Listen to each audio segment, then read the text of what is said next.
अस्सलामुअलैकुम, welcome to my channel food and food is 42। आज मैं बना रही हूँ एक सिंपल सी रेसिपी टैंगो पोटैटोज़। इसके लिए 1 किलो आलू चाहिए और 4 अदद टमाटर चाहिए। ये बहुत ही सिंपल और मज़े की रेसिपी है। चलें स्टार्ट करते हैं।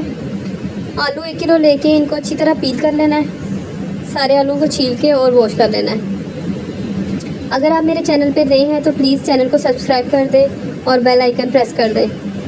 आलू को अच्छी तरह छील के इसके स्लाइस काटने हैं। आप चाहें तो इसको ग्रेट कर सकते हैं, चाहें तो खुद हाथ से स्लाइस कर सकते हैं। मैं ग्रेट करके दिखाती हूँ आपको।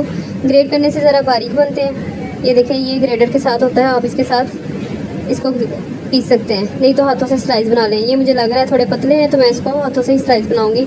मुझे ये ज़्यादा बारीक नहीं चाहिए। ये देखें, ये ज़्यादा बारीक है। अब मैं इसको हाथ से इसके स्लाइस बनाती हूँ। थोड़े मोटे स्लाइस बनाएंगे और इनको पानी में डिप कर देंगे।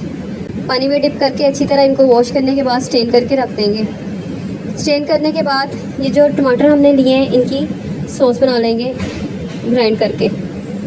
एक तीली में मैंने 1 कप ऑयल डाला है और ये सारे आलू उसमें शामिल कर दिए हैं और इनको अच्छी तरह मिक्स करके इसमें 1 चम्मच नमक और 1 चम्मच मिर्च, फ़िलहाल बस इतना ही और कुछ नहीं डालना, क्योंकि इसमें बिल्कुल सिंपल मसाला जाएगा। और सिर्फ 2 चीज़ें, ये मैंने जो टमाटर की पेस्ट बनाई है ये इसमें डाल देंगे और इसको भूनने के लिए रख देंगे। ये टमाटर की पेस्ट के अंदर ही पक के बहुत अच्छा मसाला तैयार हो जाएगा। ये देखिए, टमाटर आलू ने थोड़ा अपना पानी छोड़ा है कुछ टमाटो पेस्ट में। ये सिर्फ 15 मिनट में रेडी होंगे। दम पे इसके ऊपर ज़ीरा छिड़क लें, इससे इसका फ्लेवर और ज़्यादा अच्छा आ जाएगा।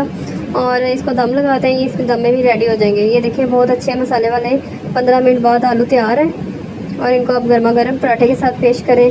आपको मेरी रेसिपी पसंद आए तो प्लीज़ मेरे चैनल को सब्सक्राइब करें और दोस्तों के साथ शेयर भी करें। अल्लाह हाफिज़, शुक्रिया।